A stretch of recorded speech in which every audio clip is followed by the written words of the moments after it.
Welcome to a journey through one of Harper's Ferry, West Virginia's most disturbing documented cases. To start, I'd like you to comment below with where you're watching from and the exact time you're listening to this narration. We're curious to know which places and at what times of day or night these documented accounts are reaching. It was the year 1909. Harper's Ferry, a small town nestled where the Potomac and Shenandoah rivers meet, had already seen its share of American history. The infamous raid of John Brown, its strategic Civil War importance, and the expansion of the railroad had all left their mark on this picturesque town. But overlooking it all, perched above the rivers and the town below, stood the Hilltop Hotel. Local entrepreneur Thomas Lovett had completed its construction just 2 years before, in 1907. He envisioned a grand establishment for wealthy travelers and Washington elites looking for respite from the capital's sweltering summers. The hotel quickly gained popularity. It became the crown jewel of Harper's Ferry with its impressive Victorian architecture, sweeping porches, and panoramic views. The guest registry from those early years was a who's who of East Coast society. Politicians, industrialists, and their families would arrive by train.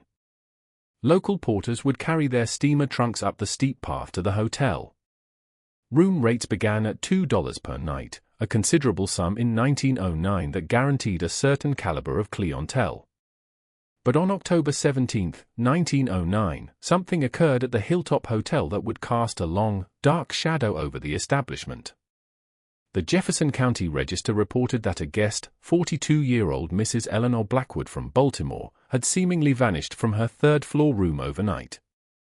All her belongings remained untouched. Her bed appeared slept in. The door was locked from the inside, the key still in the lock. The windows were shut. After Mrs. Blackwood failed to respond to knocks for over 24 hours, hotel staff finally entered with a master key to find the room completely empty. Sheriff Danvers's initial police report documented interviews with staff and guests. No one reported hearing any disturbance. No one saw Mrs. Blackwood leave. She had simply vanished.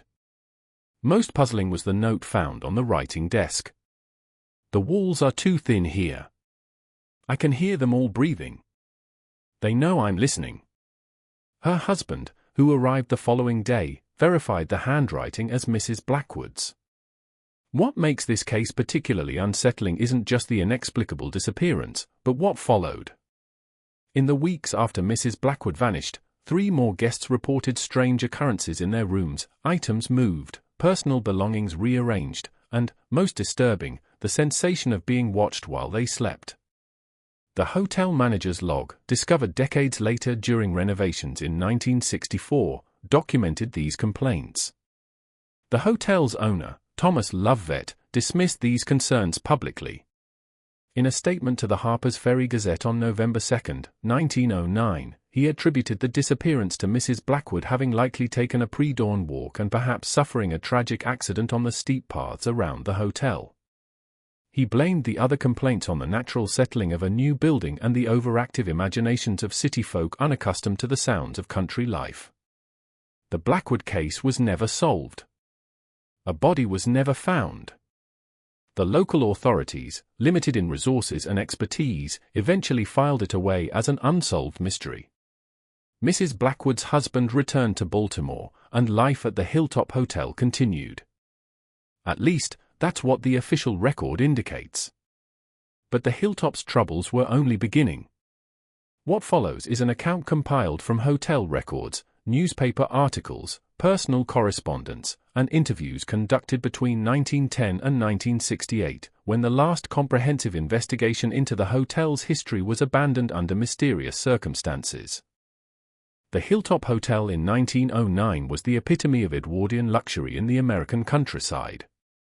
Electricity had been installed, a rarity for the region, though most rooms still featured gas lamps as a backup. Hallways were lined with thick carpets from Philadelphia, muffling footsteps. 3 formal meals were served daily in the dining room with its crystal chandeliers and panoramic windows. Guests dressed for dinner. Chamber music was performed on Saturday evenings. Staff wore crisp uniforms and were trained to be practically invisible, present when needed, but otherwise maintaining a respectful distance. The typical guests were families like the Pendletons from Richmond, who stayed for 3 weeks every summer, or the Whitakers from Philadelphia, who came annually for the fall colors. There were regular business travelers, too, like Mr. Hoffman, a textile buyer who always requested room 212, and politicians escaping Washington scrutiny. The summer 1909 hotel register lists no fewer than 3 senators and a Supreme Court justice among its guests. Room service was available at all hours. The night porter, James Miller, maintained a small kitchen on the ground floor where he could prepare simple meals and hot drinks for guests returning late from the town's limited nightlife or arriving on the midnight train from Washington. Yet, beneath this veneer of respectability and luxury, something at the Hilltop Hotel never felt quite right. Former staff members interviewed decades later spoke of cold spots in certain hallways, particularly on the West Wing's 3rd floor.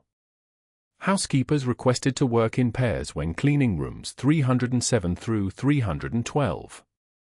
The hotel's ledgers show an unusually high turnover of night staff compared to other establishments of similar size and status. Margaret Wilson, who worked as a housekeeper from 1908 to 1911, told the Jefferson Historical Society in a 1953 interview, "There was nothing you could point to exactly, just a feeling that someone was standing behind you when you were alone in a room. The way items would be slightly moved when you turned your back. We didn't talk about it much among ourselves. Mr. Lovevet didn't like gossip, and jobs weren't easy to come by." Thomas Lovevet himself maintained separate living quarters in town rather than residing at the hotel, as was common for proprietors in that era. When questioned about this by the Harper's Ferry Business Association in 1910, he cited a desire to maintain professional distance from the operation. But personal correspondence between Lovevet and his brother, found in 1967 in the attic of Lovevet's former home, suggests another reason. "I cannot bring myself to spend another night under that roof. The sounds after midnight are not those of guests or settling wood." What's particularly striking in these early accounts is the absence of alarm. The strange occurrences were noted, documented even, but accepted as mere curiosities rather than warnings. The Hilltop Hotel continued operating at near capacity. Its reputation grew, and then came the spring of 1910. On the evening of April 23, 1910, a violent thunderstorm swept through Harper's Ferry. Power lines were downed, roads flooded. The Hilltop Hotel, being the highest structure in the area, was struck by lightning not once, but 3 times. Weather station records show the building itself sustained only minor damage, a testament to its solid construction, but the hotel's electrical system was completely destroyed. For 3 days, the hotel operated by candlelight and oil lamps. Most guests chose to cut their stays short and return to Washington or Baltimore, but 12 guests remained, either unable or unwilling to travel in the inclement weather that continued throughout the week. Among these remaining guests was Dr. William Soffield, a psychiatrist from Johns Hopkins University, who was staying at the Hilltop while researching Civil War trauma cases in the region. Dr. Soffield kept a detailed journal, which his daughter donated to the Johns Hopkins Archives in 1946. His entries from April 24 to 27, 1910, describe what happened during those dark nights at the Hilltop Hotel. April 24. The storm continues unabated. Candlelight creates the most unsettling shadows in these high-ceilinged rooms. Mrs. Lovevet, the owner's wife, has taken charge in his absence. She seems unusually tense, constantly checking that doors remain locked after sunset. When I inquired as to the reason, she merely stated that the wind sometimes blows them open. There is something in her manner that suggests she is not being entirely forthcoming. April 25 awoke at 3:17 a.m. to what sounded like scratching within the walls. Not the scurrying of rodents, which would be understandable in a building of this age, but methodical, almost deliberate. 3 scratches, pause, 3 scratches, pause. This continued for approximately 20 minutes before ceasing. At breakfast, I mentioned this to fellow guest Mrs. Carrington. She turned quite pale and excused herself from the table without finishing her meal. April 26. The hotel feels increasingly confined as the storm prevents even brief walks outside. At dinner, only 8 of the 12 remaining guests appeared. Mrs. Lovevet explained that the others were feeling unwell and had meals sent to their rooms. Young Thomas, the bellboy, appears particularly affected by the atmosphere. I observed him refusing to deliver a tray to the 3rd floor, instead convincing a maid to go in his place. When questioned, he whispered, "They're listening behind the walls up there." The most disturbing entry comes from April 27, the day the storm finally broke and power was restored to Harper's Ferry. Upon finally leaving my room this morning, I discovered the most peculiar thing. A line of small objects had been placed outside my door during the night: a thimble, a pocket watch stopped at 3:17, a child's marble, a room key, a knot to my room, and a woman's hairpin. The items were arranged in a perfectly straight line, precisely equidistant from one another. None of the staff admit to placing them there. Mrs. Carrington is nowhere to be found this morning. Her room is empty, bed unslept in. Mrs. Lovevet insists she must have left early, but her luggage remains. Mrs. Carrington, identified in hotel records as Beatrice Carrington, age 39, from Philadelphia, became the second documented disappearance from the Hilltop Hotel. Like Mrs. Blackwood before her, she vanished without taking her belongings. Unlike Mrs. Blackwood, there was no note, no explanation, and no mention in any local newspaper. The only official record of her stay is the hotel register and a single line in Sheriff Danvers's duty log: "Inquiry at Hilltop Hotel missing guest." Matter resolved as guest departed early. But Mrs. Carrington never returned to Philadelphia. Her husband filed a missing persons report on May 3, 1910. The investigation never connected her disappearance to the Hilltop Hotel.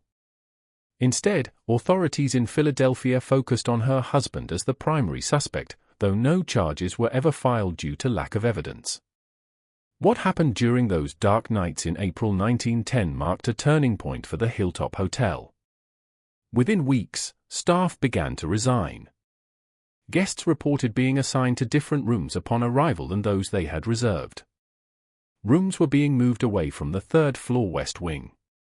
Thomas Lovevet hired a new hotel manager, Augustus Hargrove, who implemented strict new policies: no guests to be left alone in the hotel at any time.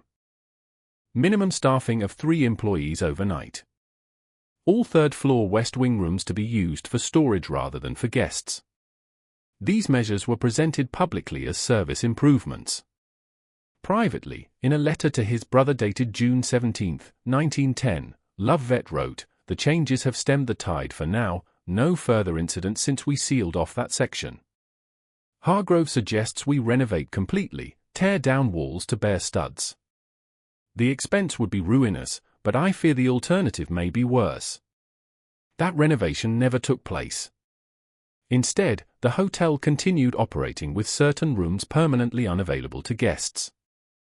For a while, this compromise seemed to work. The years passed. The Hilltop Hotel maintained its reputation as the finest accommodation in Harper's Ferry.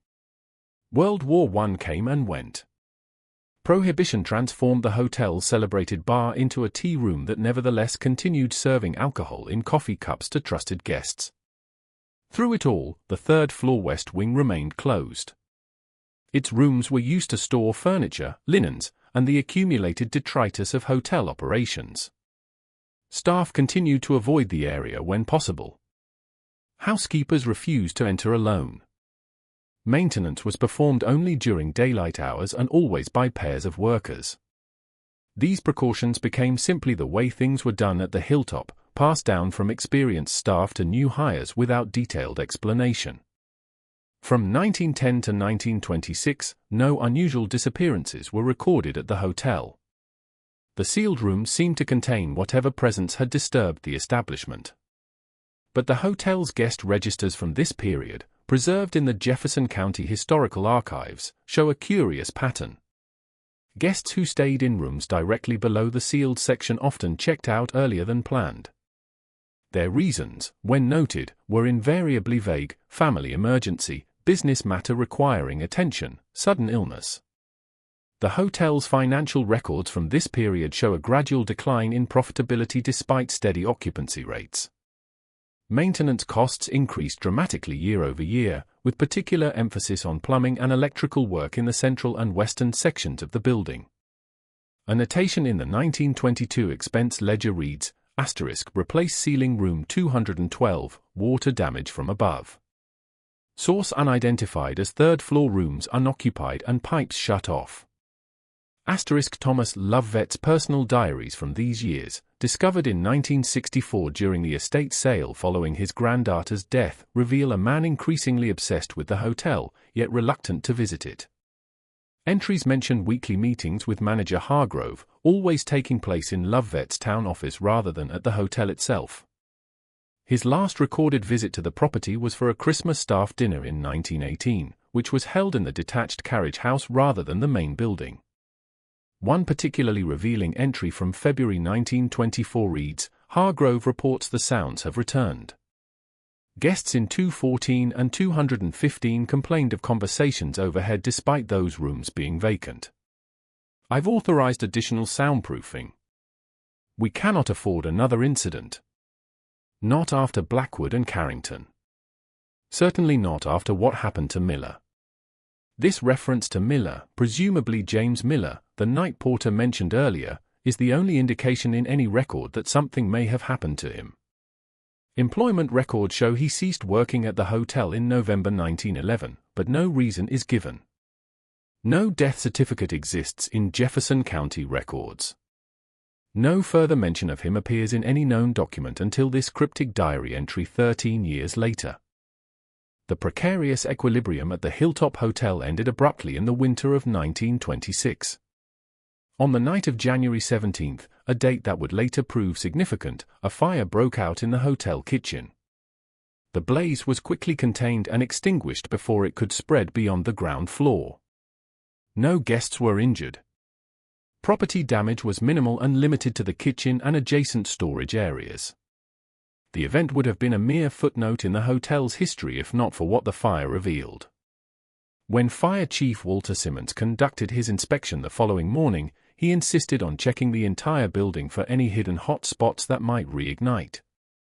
This inspection included the sealed third-floor west wing, which had not been properly examined in years. What Simmons discovered in room 309 was documented in his official report, though that report was quickly classified and removed from public records. A copy was discovered in 1967 in a sealed envelope in the personal effects of Sheriff Raymond Lewis, who had succeeded Danvers in 1922. Simmons's report describes entering room 309 to find it not in use for storage as expected, but furnished as if for a guest, bed made with fresh linens, towels in the bathroom, even a carafe of water on the nightstand. Most disturbing was the guest book on the writing desk, open to a page filled with names and dates. The names included Eleanor Blackwood and Beatrice Carrington alongside dozens of others, some matching known missing persons cases from across the eastern seaboard. Beside each name was a room number and date, all within the Hilltop Hotel, all from the previous 16 years. The final entry in this macabre guest book was dated January 17, 1926, the very night of the fire, with the name Augustus Hargrove, the hotel's manager. His body was discovered hours later in the basement coal room, an apparent suicide. The official cause of death was recorded as asphyxiation, though certain details in the coroner's report suggest he may have been dead before the fire started. The discovery in room 309 prompted a more thorough search of the sealed wing. Behind a false wall in room 311, investigators found a collection of personal items belonging to missing guests, jewelry, watches, wallets, combs, even a child's toy soldier. Each item was meticulously labeled with a name and date corresponding to entries in the guest book. Most chilling was the collection of hotel uniform buttons, name tags, and personal effects belonging to staff members who had supposedly resigned over the years, including James Miller's pocket watch, still stopped at 317. The investigation that followed was brief and oddly superficial. Within 2 days, Sheriff Lewis declared the case closed, attributing all irregularities to the disturbed mind of Augustus Hargrove, who was posthumously blamed for a series of murders dating back to 1909. This hastily drawn conclusion ignored several obvious facts. Hargrove had not even been employed at the hotel when Mrs. Blackwood disappeared. The sealed rooms predated his management, and most significantly, some of the items recovered belonged to people who had vanished after being documented in other locations following their stay at the Hilltop. The Jefferson County Register published a short article on January 22, 1926, with the headline, "Hotel Manager Suicide Reveals Disturbed Mind." The article made no mention of the guest book or the items found behind the wall.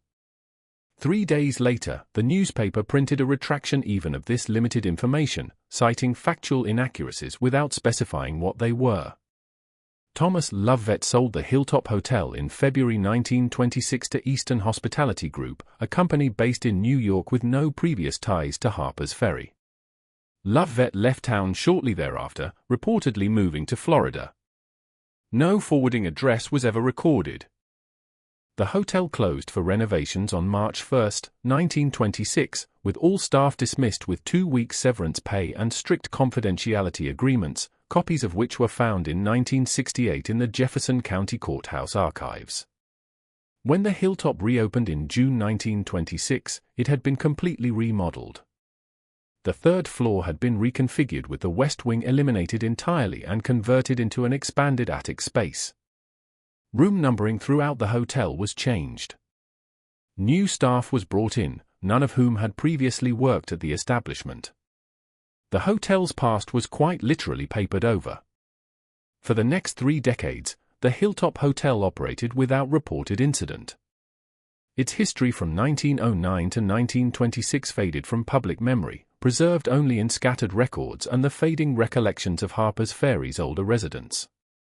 The hotel changed hands several times, eventually becoming part of a regional chain in the 1940s.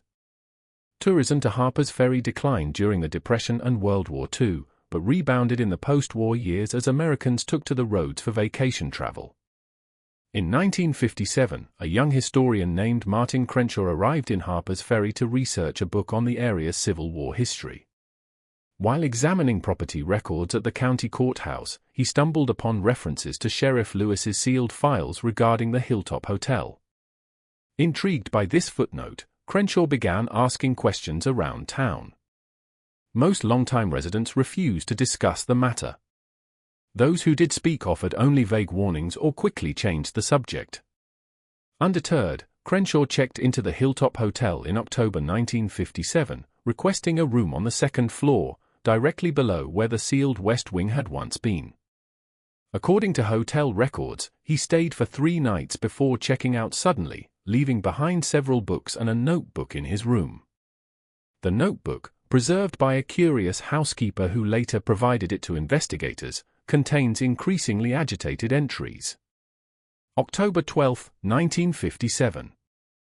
The ceiling above my bed has a water stain that seems to grow larger each time I look at it. The hotel manager assures me there is no leak. When I asked about the 3rd floor above my room, he insisted it's just attic space. But I hear footsteps overhead at night, regular, measured, pacing back and forth. October 13, 1957. Spent the day at the courthouse. Found death certificates for 3 hotel employees from 1911 to 1925, all listed as suicides or accidents. All 3 had worked night shifts. Met an elderly man at the local diner who claimed to be the nephew of James Miller. He refused to speak about his uncle's employment at the hotel, saying, "Some things are best left alone, young man. Some doors should stay closed." October 14, 1957.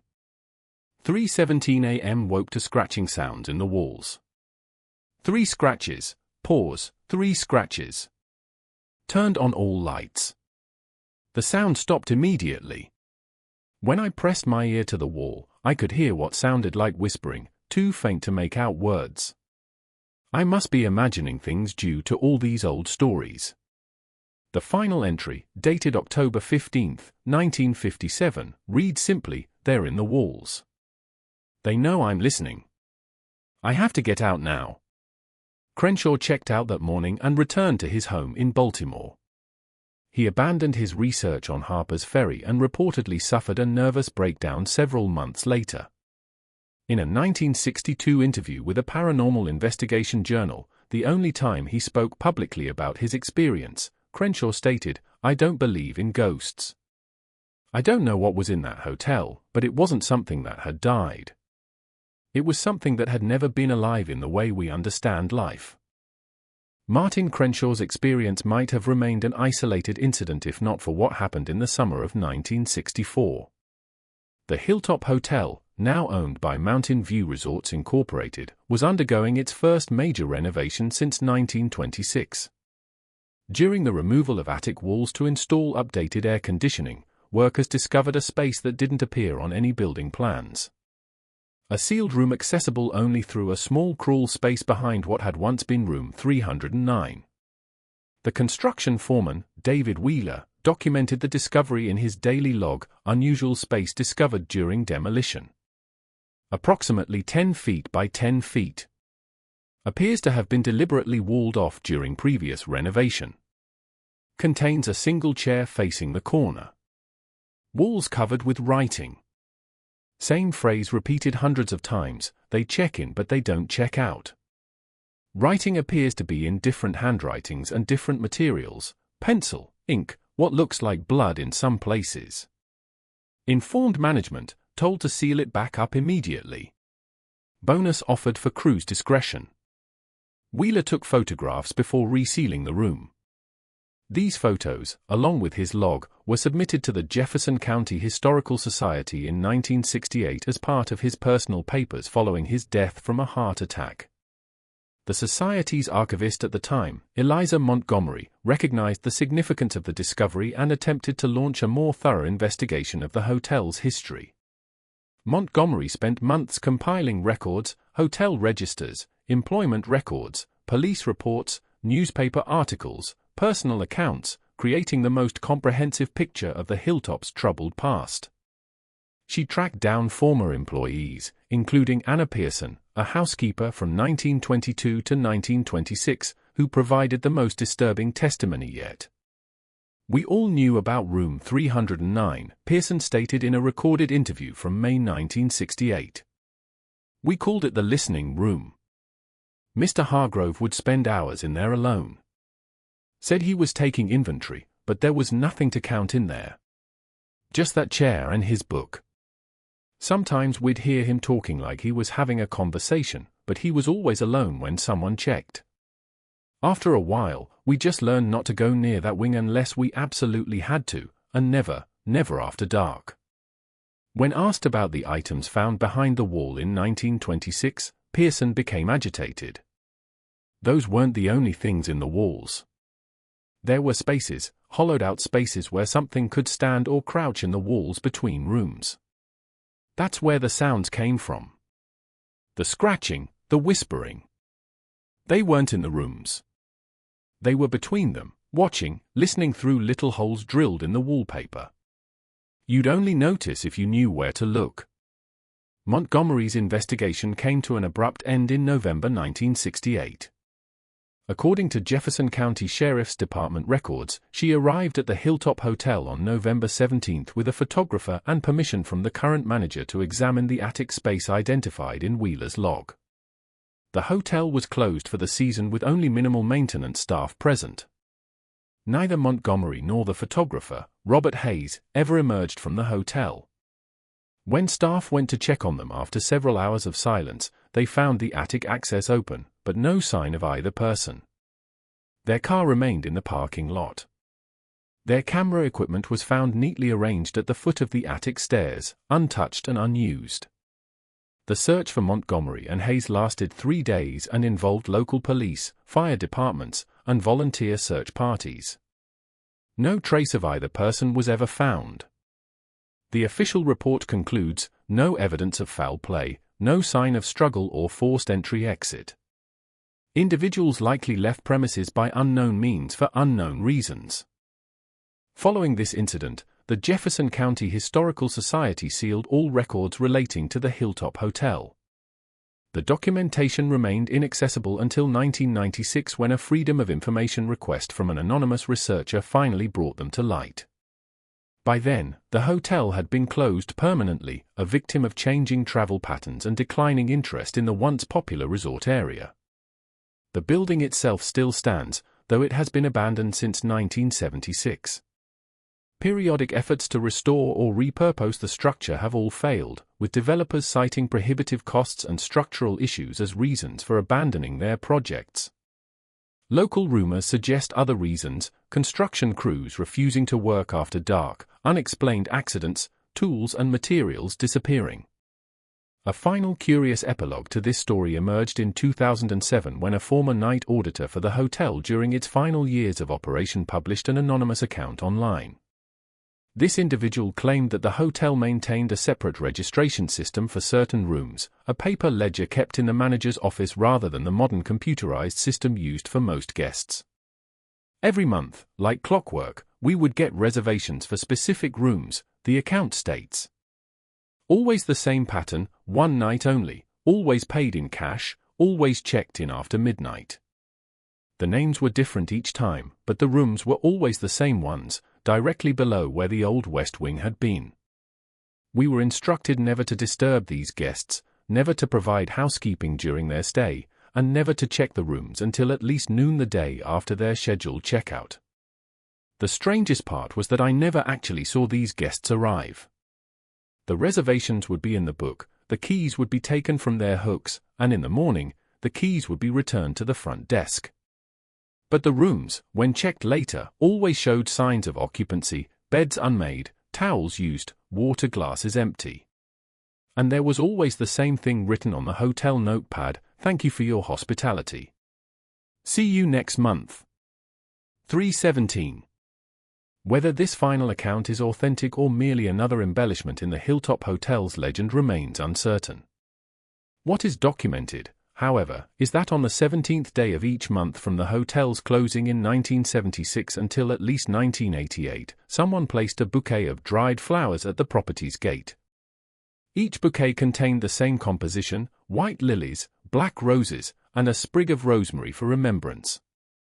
The Hilltop Hotel still stands today, its windows boarded, its grandeur faded.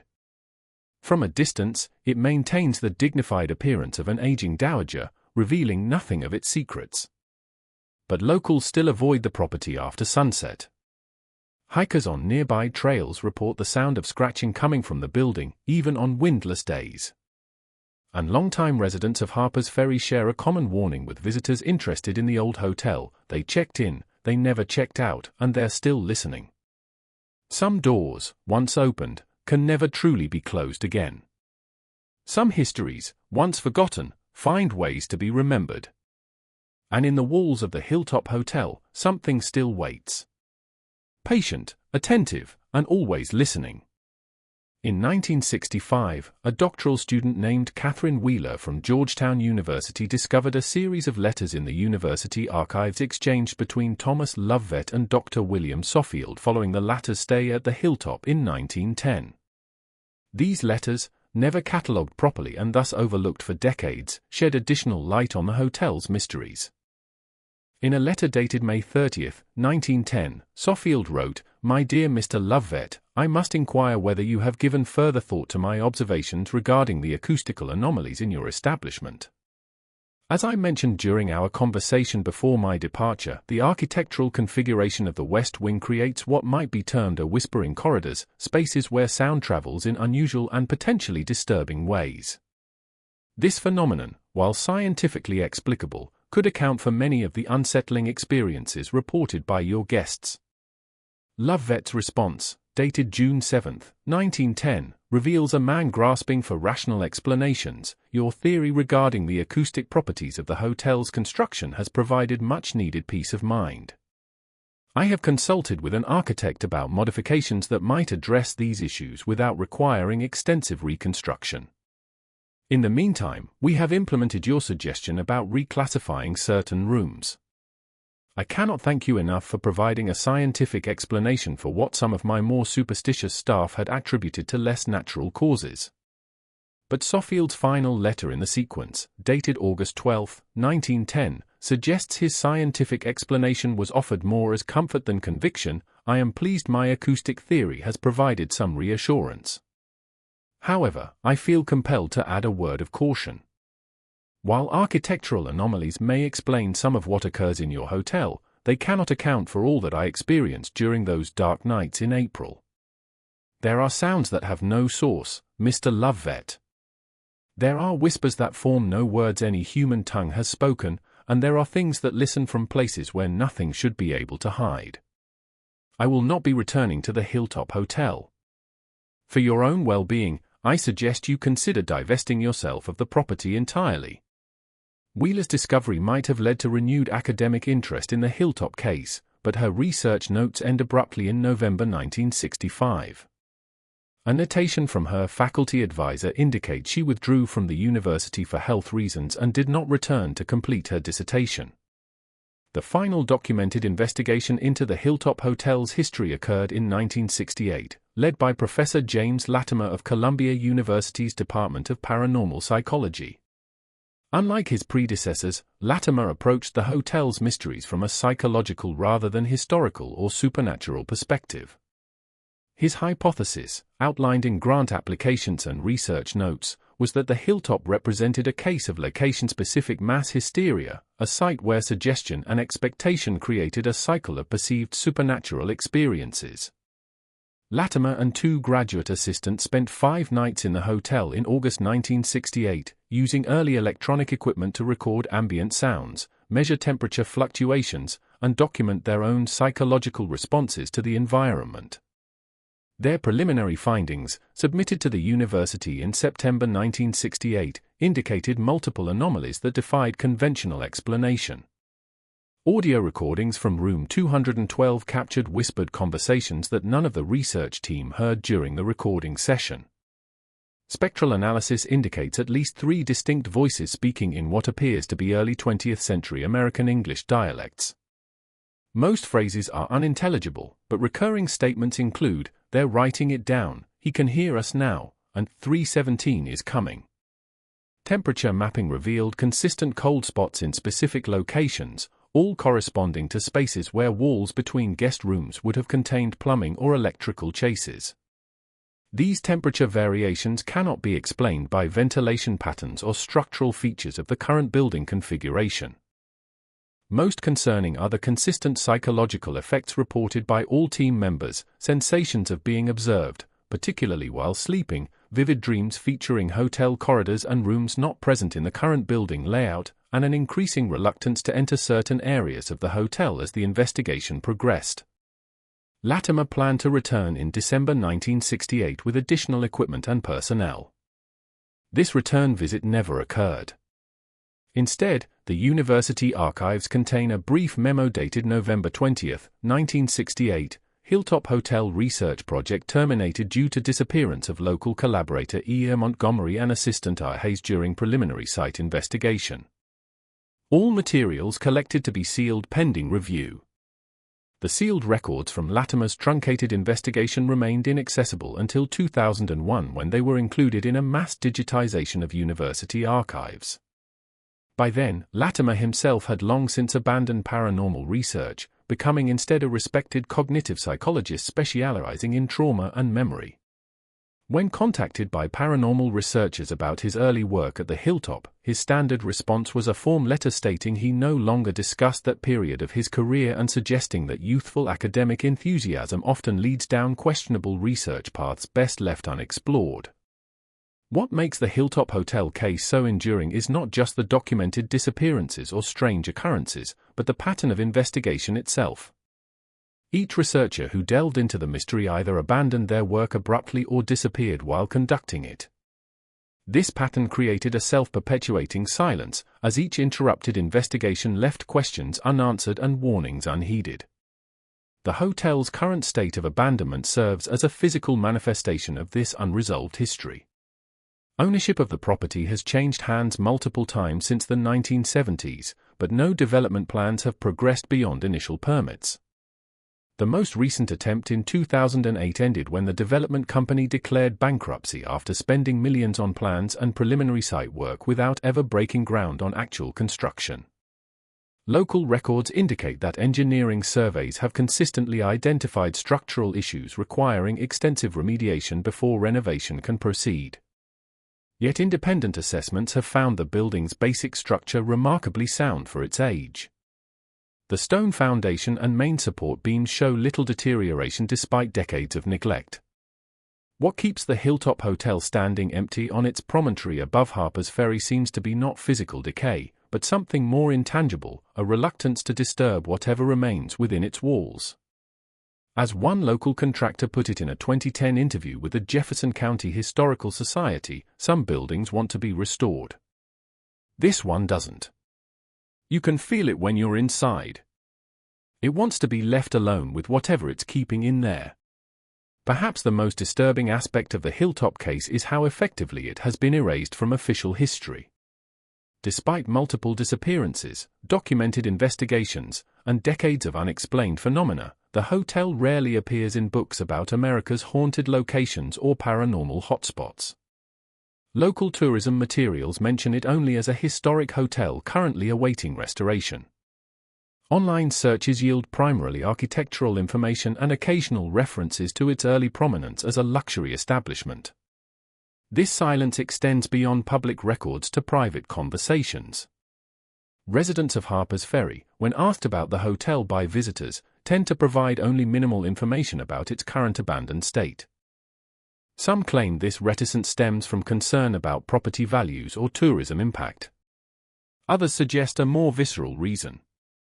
Speaking too much about the Hilltop seems to attract its attention.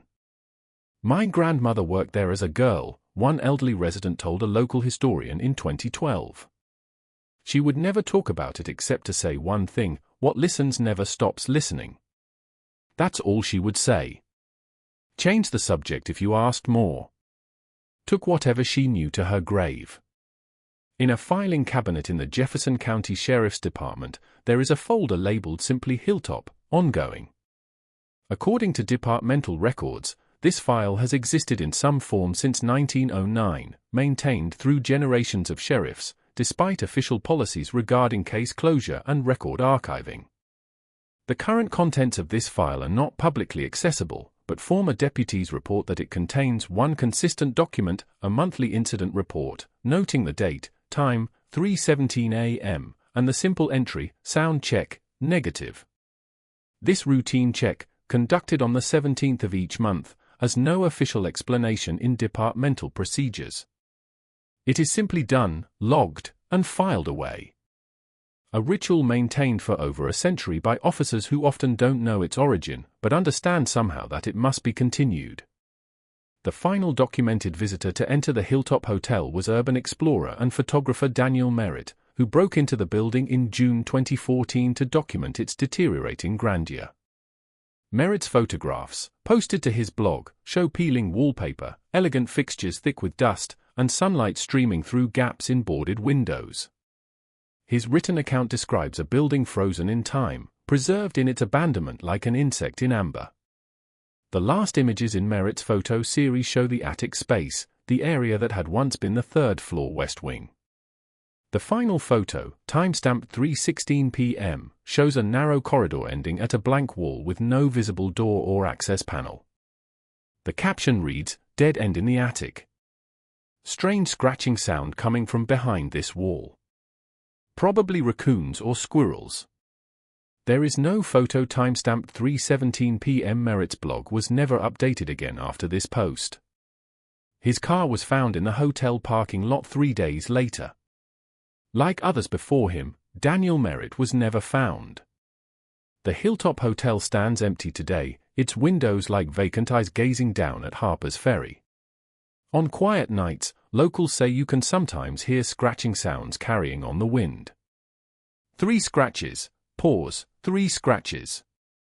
And if you listen very carefully, you might hear whispers too faint to make out words. But most people in Harper's Ferry know better than to listen too carefully. They know what happens to those who pay too much attention to the Hilltop Hotel. They know about the guests who checked in but never checked out. And they know that something in that building is always listening, always waiting, always ready to make room for one more guest. The truth about what happened at the Hilltop Hotel remains buried in scattered records, sealed files, and the memories of those who disappeared seeking answers. Perhaps that's where some truths belong. Not forgotten, but not fully remembered either. A whisper rather than a shout, a scratching behind the wall rather than a door flung open. For some doors, once opened,